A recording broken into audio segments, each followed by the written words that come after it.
আসসালামু আলাইকুম। আজকে রমজান স্পেশাল দুটি রেসিপি আপনাদের সাথে শেয়ার করতে যাচ্ছি। আজকে শেয়ার করব বিফ কাটলেট এবং এগ কাটলেট। তো প্রথমেই আমি বেশ কিছু ডিম এবং আলু চুলায় বসিয়ে দিয়েছি সিদ্ধ হবার জন্য। তার আগে আমি গরুর মাংসটা চুলায় চড়িয়ে দিয়েছি। রান্না করা গরুর মাংস থেকে কিছুটা গরুর মাংস নিয়ে তারপর আমি আজকে বিফ কাটলেটগুলো তৈরি করব। তো আলু এবং ডিমটা সিদ্ধ হতে থাক, আমি এবার মাংসটা একটু প্রসেসিং করি। আর আপনাদের সাথে আমি আজকে রমজানের এতদিন হয়ে গেছে কোনো ভিডিও শেয়ার করতে পারছি না। ওই যে বলেছিলাম রমজানের আগেই বেশ কিছু ভিডিও শেয়ার করেছি, আর রমজানের প্রিপারেশনগুলো আগে নিয়ে নিয়েছি, কারণ রমজান মাসে আসলে কিন্তু সবগুলো নামাজ আদায় করে কোরআন তেলাওয়াত করে তারপরে আর সময় করা যায় না সংসারে বাড়তি সময় দেওয়ার মতো। তাছাড়া আমরা যারা ইউটিউব এবং ফেসবুক নিয়ে কাজ করি তাদের আবার ভিডিও মেক করতে হয়, সেগুলো আবার এডিটিং করে ভয়েস ওভার করতে হয়, তারপরে আপলোড দিতে হয় চ্যানেলে অথবা পেজে। এই তো আমার ডিম এবং আলুগুলো সিদ্ধ করা হয়ে গিয়েছে, সেগুলো আমি নামিয়ে নিয়েছি। নামিয়ে একটু ঠান্ডা করে তারপর ছিলে নিয়েছি।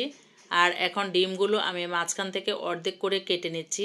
চাইলে আপনারা এই ডিমগুলোকে 4 টুকরা করে নিতে পারেন অথবা আস্ত ডিম দিয়েও বানাতে পারেন। তো আমি অর্ধেকটা করে নিয়েছি। আসলে ডিমটা যদি পুরো আস্ত নেওয়া হয় তাহলে অনেক আলু ব্যবহার করতে হয়। অর্ধেক করে কেটে নিলে তারপরে কিছুটা আলু কম নিতে হয়, আর যদি 4 ভাগের 1 ভাগ করে কেটে নেই তাহলে আলুর পরিমাণটা মোটামুটি কম দিতে হয়। ওই যে ডিমটা ঢাকার জন্য আমরা আসলে আলুর ভর্তাটা অনেক বেশি ব্যবহার করে থাকি, তা না হলে কিন্তু তেলে ভাজা যায় না, ছিটে একদম শরীরে চলে আসে। দেখতে দেখতে কথা বলতে বলতে আপনাদের সাথে আমি কিন্তু আলুটা ম্যাশ করে নিয়েছি, আর এখন আলুটা ভর্তা তৈরি করে নিব। এরকম করে আলুটা আপনাদেরকে সিদ্ধ করে নিতে হবে, একদম পানিটা আলুর গায়ে টানিয়ে নিতে হবে, তা না হলে ভর্তাটা না প্যাস প্যাস করবে, সেই আলুর ভর্তাটা আসলে খেতে ভালো লাগে না। তো আমি বেশ কিছু বেরেস্তা এবং রেড চিলি ফ্লেক্স দিয়ে দিয়েছি, আর পরিমাণ মতো লবণ দিয়ে ভর্তাটাকে কষলে নিচ্ছি। আর আমি জানি আপনারা এই রমজানে ইফতারে কিন্তু এই ধরনের রেসিপি তৈরি করে থাকেন, তবুও আমি যেভাবে আমার বাসায় তৈরি করেছি সেই রেসিপিগুলো আপনাদের সাথে শেয়ার করেছি। আমার অনেক ইউটিউবার আপুরা কিন্তু রমজানের প্রস্তুতিমূলক ভিডিও তৈরি করে এবং ফ্রোজেন আইটেম খাবারগুলো তৈরি করে ডিপ ফ্রিজে স্টোর করেছেন। আমি আসলে এবার অনেক বেশি সবজি ফ্রোজেন করেছি, যার কারণে আমার ডিপ ফ্রিজে কোনো জায়গা নেই। সামান্য একটু জায়গা আছে মাছ মাংস রাখার জন্য, যেহেতু আমার একটাই ডিপ, তো এজন্য আমি এবার ফ্রোজেন আইটেম খাবারগুলো আসলে স্টোর করতে পারিনি। তো যেদিন যেটা বানাই সেটাই কিন্তু একটু বেশি করে বানিয়ে নর্মাল ফ্রিজে রেখে দেই, তারপরে আস্তে আস্তে খেয়ে নেই। মাত্র তো 4টা রোজা গেল, এখন সেটাই করে নেব। তো দেখতেই পেয়েছেন ডিমের চপগুলো আমার কিন্তু তৈরি করা হয়ে গিয়েছে। এবারে আমি যে রান্না করা মাংস সেখান থেকে কিছু মাংস তুলে নিয়েছি, আর এই মাংসটার জন্য আমি কিছু আলু গ্রেট করে নিচ্ছি, সিদ্ধ করা আলুটা। এটাও আপনারা কিন্তু ভর্তা করে তৈরি করে নিতে পারবেন। আর মাংসটা তেল ছাড়া একটু টুকরো টুকরো মাংসগুলো অর্থাৎ থুল মাংসগুলো নিয়ে তারপর আমি ছিঁড়ে নিচ্ছি। দেখতেই পাচ্ছেন আসলে কি গরুর মাংস যদি রান্না করা হয় সেখান থেকে মাংস তুলে নিয়ে অনেক আইটেমের খাবার তৈরি করা যায়। তো জানি আমার আপুরা আপনারা সবাই কিন্তু জানেন যে এভাবে একটু মাংস তুলে নিয়ে যে কোনো আইটেম নাস্তা বা ইফতার আমরা তৈরি করে নিতে পারি। আজকে আমি এই বিফ কাটলেটগুলো তৈরি করেছি, সেটাই আপনাদের সাথে শেয়ার করছি। আর ইফতারের আইটেমে কিন্তু এক এক দিন এক একটা আইটেম তৈরি করতে পারলে বেশ ভালো লাগে, খাবারের রুচিও পরিবর্তন হয়। আর আমি যেহেতু অপারেশন করেছি তাই আমার আসলে এ ধরনের ভাজা জিনিস খাওয়া চলে না। তো আমি চেষ্টা করি চিড়া ভিজিয়ে খাওয়ার জন্য অথবা রাইস জাতীয় কোনো খাবার তৈরি করে খাওয়ার জন্য।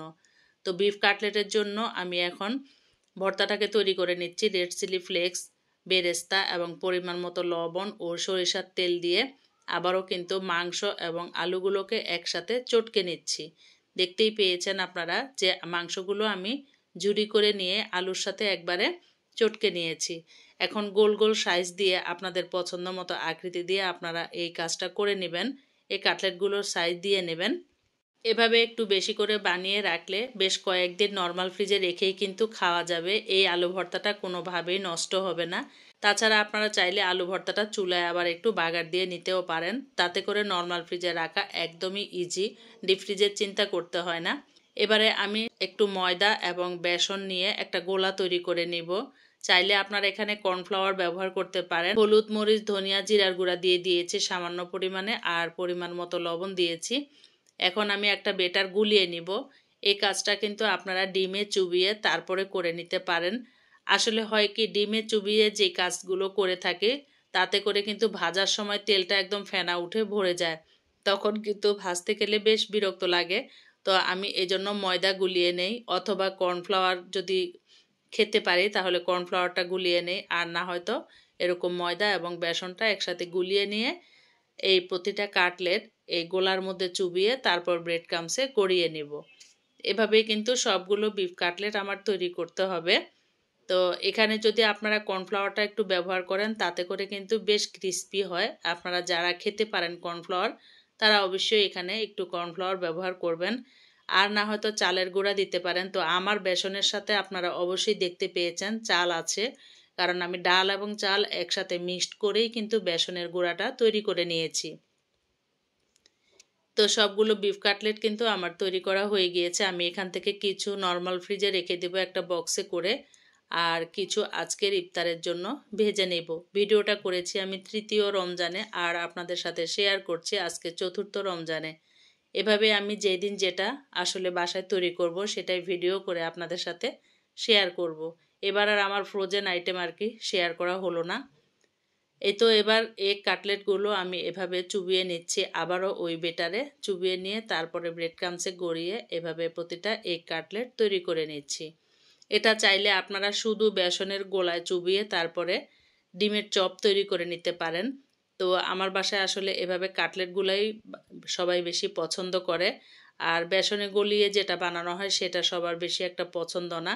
উপরে এরকম ক্রিস্পি থাকবে, আর এইটা যদি আপনারা একটু বেশি ক্রিস্পি খেতে চান তাহলে ডাবল কোট করে নেবেন। মানে এই অবস্থায় আবারও কিন্তু আপনারা বেসনের গোলায় চুবিয়ে তারপরে আবার ব্রেড ক্রাম্বসে গড়িয়ে নিতে পারেন।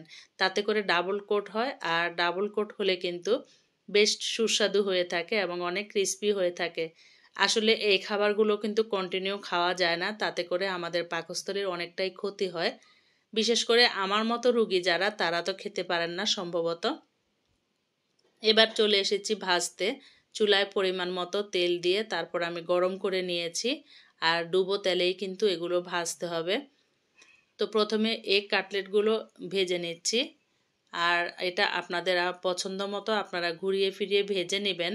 তবে চুলার আঁচটা একটু কমিয়ে নিতে হবে। যে এই যে দেখেন আমার চুলার আঁচটা একটু বেশি ছিল, তাই নিচ থেকে একটু লেগে গিয়েছে। এবারে বাকি কাটলেটগুলো আমি দিয়ে দিচ্ছি। আর আমি আজকে যে পরিমাণ বানিয়েছি অর্ধেকটা আজকে ইফতারের জন্য আমি তৈরি করে নিচ্ছি, আর অর্ধেকটা রেখে দিচ্ছি নর্মাল ফ্রিজে, আবার আগামীকাল ইফতারের সময় চলবে।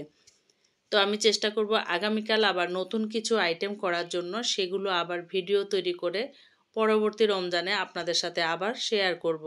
এভাবে আসলেই করতে হবে, তা না হলে কিন্তু আমাদের সময় হয়ে ওঠে না। তো এগ কাটলেটগুলো তৈরি করা হয়ে গিয়েছে, এবারে তেলের থেকে আমি সবগুলো তুলে নিচ্ছি। এই ভিডিওটি আপনারা যারা আমার পেজ থেকে দেখে থাকবেন তারা অবশ্যই আমার পেজটি ফলো করে দিবেন, আর যারা আমার ইউটিউব চ্যানেল থেকে দেখে থাকবেন তারা অবশ্যই আমার ইউটিউব চ্যানেলটিকে সাবস্ক্রাইব করে পাশে থাকা বেল অপশনটি প্রেস করে দিবেন।